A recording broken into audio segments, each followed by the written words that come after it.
Not everyone is prepared for what is about to be told, but if you've made it this far, maybe you're brave enough. Today's story is about a convent and what was really hidden behind those veils and prayers. So before we go any further, please like and subscribe. That way you won't miss any of the secrets that are yet to come. The Convent of Lost Souls. The Convent of St. Agatha was erected in 1842 in the misty hills of a forgotten village deep within Minas Gerais. Isolated by dense forest and roads that dissolved into mud during the rains, the place seemed torn from time. It was said that once you passed through the iron gate, your soul could never find its way back. For decades, the convent housed young nuns, sequestered there to live in cloistered penitence. Life was rigid, prolonged fasts, incessant prayers, and absolute silence after sunset. The nuns rarely had contact with the outside world. Those who entered seldom left, but no one questioned it. After all, it was God's will. It wasn't until 1974 that Sister Clara arrived at the convent. She was 19 years old, with eyes far too curious for the liking of the Mother Superior, Sister Teresa, an austere woman with a pale face and eyes that never blinked. Clara soon realized something was wrong there. It wasn't just the constant chill, nor the smell of mold mixed with melted wax. It was the silence. A silence that wasn't just the absence of sound. It was as if time itself held its breath. The other nuns were pale, thin, with eyes sunken as if they hadn't slept in centuries. They spoke little, but when they did, it was always with heads bowed and trembling voices. One night, while sweeping the cloister, Clara heard murmuring coming from the old cells in the basement, a section that had been sealed off years before. The Mother Superior said it was unstable and dangerous, but the sounds, they were prayers. Praying in Latin, with broken voices, as if begging for a redemption that never came. Driven by curiosity and something she couldn't explain, a whispered call in her dreams, Clara descended into the forbidden corridors, one rainy dawn. The candlelight flickered, casting dancing shadows on the stone walls. The cells were open and empty, but the air there was thicker, almost solid. She felt she wasn't alone. At the end of the corridor she found an old altar, stained, covered in a dark crust that resembled dried blood. Upon it lay a book, a missal never approved by the church. Inside, macabre prayers, invocations of eternal penance, and names, many names, some crossed out, others written in twisted letters.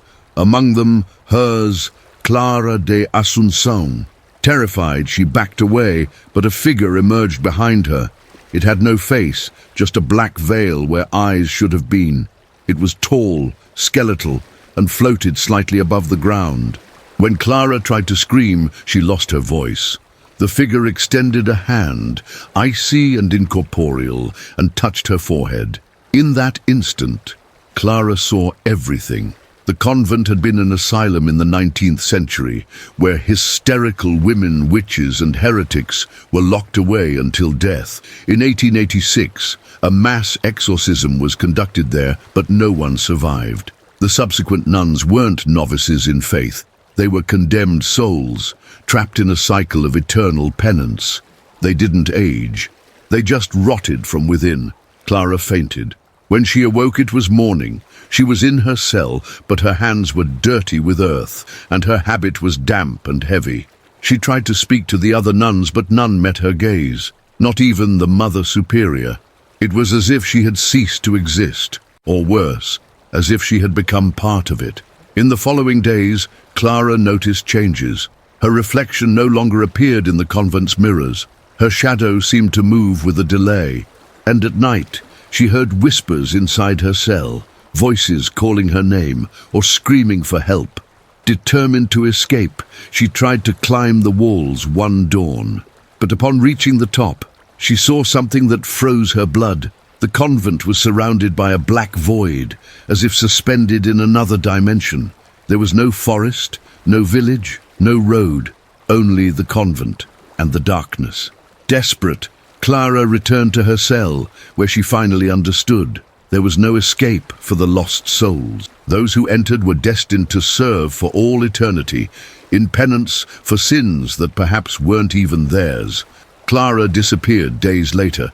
The Mother Superior simply noted in her diary, "Another sister has found her place among us. May eternity bring her peace." Today, they say the convent of St. Agatha is abandoned. Its windows are sealed with rotten wood, and the iron gate remains locked.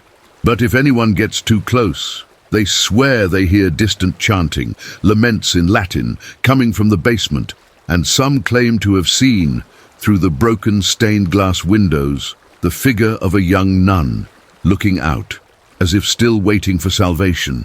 But there, in the Convent of Lost Souls, salvation is just a forgotten memory. The nun of Corridor B, St. Mary's Mercy Hospital, located on the outskirts of San Miguel, was an old institution, founded in 1923, originally as a sanatorium. Part of it still functions as a psychiatric hospital, but there's a section that's been off limits since the 80s, Corridor B. Today, few speak of it, and those who do prefer to whisper. They say the corridor was sealed after a series of inexplicable deaths. Patients and staff found with expressions of pure terror, their bodies contorted as if they had tried to flee something the human mind cannot comprehend. But always with the same detail, upside-down crucifixes and fingernail scratches clawing at the walls. The story resurfaced when Vanessa, a young psychiatry resident, began her internship at the hospital. Naturally curious, she heard the rumors about Corridor B from day one. The older nurses refused to comment, just murmuring, "There are things faith can't explain and reason cannot bear."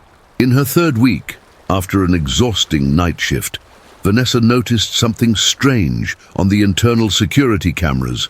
Movement in a deactivated wing, precisely Corridor B. A tall white figure walked slowly, like someone dressed in a habit. The footage was grainy, but clear enough. Someone was pacing back and forth, even though the doors had been locked for decades. Thinking it was a system error or an intruder, Vanessa decided to investigate. She got the old keys from the janitor, a quiet man who, upon handing them over, stared at her for a few seconds and said only, "If you hear footsteps behind you, don't turn around." That night, Vanessa entered Corridor B. The smell of dampness and rust was suffocating. The peeling walls still had old hooks where patients were restrained. Straitjackets lay discarded on the floor, medical records waterlogged by time. One caught her eye. The name Sister Cecilia appeared multiple times. Who was this nun? During her off hours, Vanessa searched the hospital's historical archives and discovered that, in the 50s, a small convent was attached to the institution. Nuns assisted with patient care. But Sister Cecilia was different. She was known for conducting unauthorized exorcisms using questionable methods. Many patients under her care died mysteriously. When she was finally reported, she disappeared. Rumor had it, she locked herself in Corridor B and was never seen again. In the furthest cell of the corridor, Vanessa found a small notebook hidden beneath the floorboards. Inside, disturbing notes, corrupted prayers, drawings of eyeless human figures, inverted crucifixes, and on the last page, shaky and stained, "She promised to free me, but trapped me here instead." That very same pre-dawn, the phenomena began. Doors slamming shut on their own, the smell of burning candles in the halls, patients reporting seeing a woman cloaked in white lurking in the darkness. And always at the same time, 3:13 a.m., Vanessa started having recurring nightmares. She dreamed she was walking alone down Corridor B, hearing footsteps behind her, and then an icy breath right next to her ear. One night, she woke up with 3 parallel scratches on her arm, deep marks. Determined to end the mystery, she returned to the corridor, this time bringing a flashlight and a small cross. Upon entering, the temperature dropped sharply. The lights began to flicker. Latin voices echoed off the walls. At the end of the corridor, a figure appeared, tall, covered in a stained white habit. The veil hid its face, but its posture was grotesque. its head lolled to the side, as if broken. Vanessa froze. The nun began to move, slowly, floating inches off the floor. The crosses on the walls started turning upside down on their own. A voice resonated directly inside her mind. "You saw me. Now it's your turn." Vanessa tried to run, but her muscles wouldn't obey. She was dragged into one of the cells, the iron door slamming shut behind her with a deafening crash. The figure vanished. The next morning, they found Vanessa locked in corridor B, sitting in a corner, staring blankly, unresponsive. She has been institutionalized ever since. In the same hospital where she was an intern, she just repeats endlessly, "She's still there, waiting for me at the end of the hall." Younger staff members say it's just a legend, but the older ones know better. They avoid the floor with corridor B, especially in the early morning hours. They say that sometimes you can see the nun standing before the locked door, as if waiting for someone else to take with her. And if you ever visit St. Mary's Mercy and hear footsteps behind you while walking down an empty corridor, don't turn around. Never turn around. Whispers in the confessional. The church of Santa Cecilia in the old center of Paraty seemed forgotten by time. Its walls, eaten away by dampness, exuded the warm scent of old wood and burnt candles. It was Tuesday night, and only the sound of raindrops on the stained glass windows broke the thick silence filling the nave. Father Alvaro, a thin man in his early 60s with tired eyes, was finishing putting away the chalices after the 6 o'clock mass. The church was empty, as it had been for the past few months. The neighborhood had emptied out after a series of strange crimes, and the faithful had slowly disappeared. Still, he kept the doors open. Out of stubbornness or faith, he no longer knew which. That's when he heard the first whisper. It came from the confessional, a muffled, dragging sound, as if someone were reciting a prayer in a low voice. Alvaro frowned. He walked slowly down the central aisle, feeling the old wood creak beneath his steps. The confessional on the right seemed empty, but the curtain was drawn. He approached hesitantly. "Is anyone there?" His voice echoed softly.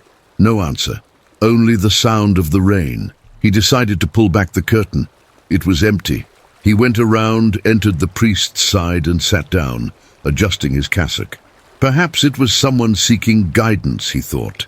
He tapped gently on the wood. "You can speak, my child." The whispers returned, more intense. Broken Latin words, difficult to understand. The tone was guttural, almost animalistic. Alvaro froze. He tried to maintain his composure. "Do you need help? I can pray with you. If you like." Silence. Suddenly a fingernail scratched the wood between them. A harsh, dry sound. Father Alvaro stood up abruptly and stepped out. There was no one on the other side. His stomach churned. In the following days, the confessional became a focus of disturbance. Whispers would emerge always at dusk, even with the church locked. Alvaro tried to ignore it, then prayed, then blessed the place. But nothing seemed to work. One night, desperate, he called Marina, an old friend from his youth, now a historian living in São Paulo. He told her what was happening. Skeptical, she thought he was exaggerating, but decided to visit her old friend. She arrived on a rainy Friday. Marina was practical, rational. She didn't believe in demons, but respected what she couldn't explain. That night, she stayed with Alvaro in the sacristy, listening silently as the whispers began again. Clearer now saying the priest's name repeatedly. "Alvaro, Alvaro." She felt the hairs on her arm stand on end. She walked to the confessional with a flashlight. When she opened the curtain, she noticed fingernail marks on the inside of the wood. She looked at him. "That wasn't you, right?" He shook his head, trembling. Marina decided to investigate further. She searched church archives, old books, and even records from when the church was built in the 18th century. She discovered that a small religious hospital used to operate there, where a friar named Matthias was responsible for caring for the sick and hearing confessions. But Friar Matthias had gone mad. According to forgotten records, he began locking patients in the basement, claiming they were possessed. He performed violent exorcisms, and some did not survive. When confronted by his superiors, he confessed everything in the confessional itself. And right there, before he could be taken away, he killed himself, slitting his own throat with a blade hidden beneath his habit. Marina read this aloud to Alvaro. The priest was pale, sitting in silence. "Do you think it's him?" he asked, almost in a whisper. She didn't answer. That night they decided to make one last attempt. They brought candles, a cross, and began to pray. The whispers soon started, louder, more aggressive. The lights flickered. The confessional door slammed shut on its own. Marina, terrified, backed away. Alvaro stood firm. "Matias, if it is you," he said loudly, cross in hand, "if you are still here, it is time to rest. You harmed innocents. Ask for forgiveness. Go in peace." The silence that followed was absolute. Not even the rain dared to fall. Then a low laugh echoed, cold, dry. The confessional trembled. A dark figure formed inside the booth. Marina screamed. Alvaro fell to his knees, praying in Latin. The figure, hazy, moved out of the confessional and stopped before him. A disfigured face, eyes white as milk. A bloodied hand reached out. It touched the priest's shoulder. Alvaro closed his eyes. When he opened them, he was alone. Marina was trembling, leaning against the wall. The figure was gone. The marks on the wood too. The next morning, the church felt different. Lighter. The confessional, clean. The whispers had ceased. Marina returned to São Paulo. Alvaro remained. The faithful began to return little by little. But the priest now always kept a candle lit inside the confessional, day and night, and a cross fastened to the wood, just in case. The 13th nun, the convent of St. Brigid, stood isolated high on a hill, surrounded by thick forest and constantly shrouded in mist. Founded in 1893, it housed cloistered nuns who lived in silence and prayer, far from the world. It was known for its strict discipline, but also for its imperturbable peace, or so it was said. Sister Clara arrived at the convent on a cold April morning, sent by her diocese after taking her final vows. Young, dedicated, and with eyes full of faith, she was received with restrained smiles and a silence that seemed heavier than the centuries-old stones of the building. The Mother Superior, Sister Lourdes, introduced her to the other sisters, 12 in all, and led her to the communal dormitory where a bed was ready. Everything was simple, austere. But there was something Clara noticed from the start. Although the convent had accommodations for 13 nuns, one of the beds always remained empty, untouched, with clean sheets and a candle always lit beside it. "What is that bed for?" she asked quietly to one of the older nuns, Sister Joanna. The nun turned pale. "We don't speak of that. Just pray, my sister." On the first night, Clara woke in the middle of the night. A faint sound of bare footsteps echoed down the stone corridor. She peeked through the crack in the door. She saw a figure in a white habit, different from the black habits worn by all the nuns in the convent, walking slowly towards the chapel. Clara followed the figure silently, her heart pounding.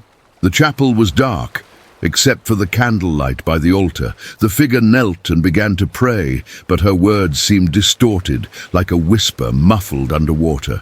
When Clara tried to approach, the nearest candle extinguished itself, and in the blink of an eye the figure vanished. The next day, Clara reported what she saw to the Mother Superior. The latter, with a stern look, simply replied, "There are things that should not be disturbed. Avoid walking the corridors at night." But Clara couldn't forget. And as the days passed, the occurrences became stranger. Chants with no apparent source, veils moving on their own, muffled laughter coming from the abandoned library. One day she found an old diary hidden behind a loose brick in the refectory wall. It belonged to a nun named Sister Esperanza. The last entry was over 30 years old. "Today, we completed the purification. The 13th sister would not be silent, even after the prayers. We said it was for the good of all. We locked the door. We covered our ears. When the silence finally returned, we buried everything beneath the altar stone. May God have mercy on us." Clara felt her stomach turn. She read the passage 3 times, each time with growing horror. That empty bed belonged to someone who existed, someone who didn't leave the convent through the doors. That night, Clara waited for the figure to appear again. When she saw it pass, she followed it with determined steps to the chapel. There, she knelt beside the apparition. "Who are you?" she whispered. The eyes of the nun in the white habit turned slowly towards Clara. They were deep, dark as wells. Her mouth opened, but she didn't speak. She only pointed to the altar. Clara, with trembling hands, pushed aside the altar cloth. She noticed that one of the stones was different, loose. She strained until she managed to lift it. A putrid smell filled the chapel. Inside, wrapped in old fabric, were human bones and a broken rosary. The apparition let out a faint moan, as if relieved of a deep pain. Then, slowly, it began to fade away. The next day, Clara confronted the Mother Superior. She showed her the diary, told her what she had found. Sister Lourdes, now with tears in her eyes, confessed. Her name was Sister Helena. She was different. She said things that frightened us. We believed she was possessed. It was a mistake, a terrible mistake. No one had the courage to unearth the truth, until now. The Mother Superior resigned that week. The convent was partially closed for investigation and renovations. Sister Helena's remains finally received a proper burial, with all the prayers and honors. But some say that on nights of the full moon, a candle still lights itself by that untouched bed, as if the 13th nun, finally at peace, still prays for those who condemned her. Midnight prayers. The city of Ouro Preto, with its stone slopes and colonial mansions, breathed history and silence after nightfall. In the cold pre-dawn hours, when mist descended through the narrow streets like an ancient veil, older residents avoided going out. There were stories whispered, always after the last stroke of midnight, stories about the chapel of San Jeronimo. It was a small building, far from the center, isolated atop a densely wooded hill. Closed for over 50 years, the chapel had been sealed after a series of inexplicable events that culminated in the disappearance of the local priest and 2 young novices. Since then, no one went up there anymore. No one except Sister Teresa. Sister Teresa was an experienced nun from the convent of the Servants of Light, known for her unwavering faith and courage in the face of the unknown. When she heard the rumors about the chapel, she felt it was her mission to investigate. Something in her heart told her there were souls crying out for help in that forgotten place. On the night of July 12th, she climbed the hill with a rosary, a flashlight, and a small vial of holy water. The woods seemed denser than she imagined, and the air had a damp, sweet smell like dead flowers. When she reached the chapel entrance, she noticed the old padlocks were broken, as if someone or something had already been there. The interior was dark, with rotting wooden pews and broken stained glass windows.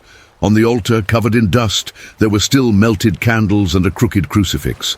The nun walked slowly between the pews, whispering prayers.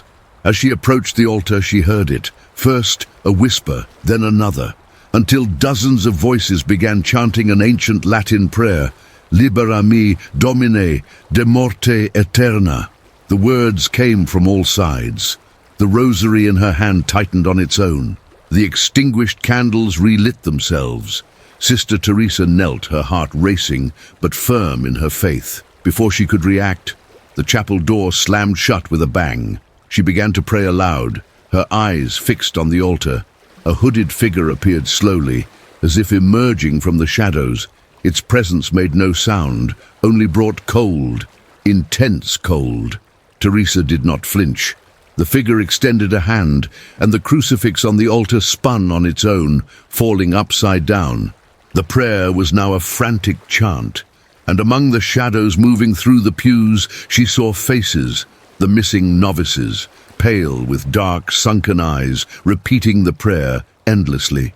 The priest, his throat slit, walked among them, pointing at Teresa as if asking for something. She understood. She ran to the altar, grabbed the crucifix, and raised it with both hands, praying fervently. She sprinkled holy water on the walls, the pews, the altar. The voices intensified, then ceased abruptly. The hooded figure dissolved into mist. The candles went out, and the door opened. Teresa left the chapel exhausted, but at peace. The next morning, she told everything to the Mother Superior and the other sisters. Investigators from the diocese were called, and the remains of the novices and the priest were found buried beneath the altar. They received a proper burial and appropriate prayers. The chapel, now purified, remains closed. But the nuns at the convent say that, on certain pre-dawn mornings, a candle still lights itself on the altar, as if somehow the midnight prayers continued, no longer as a lament, but as a whisper of eternal gratitude.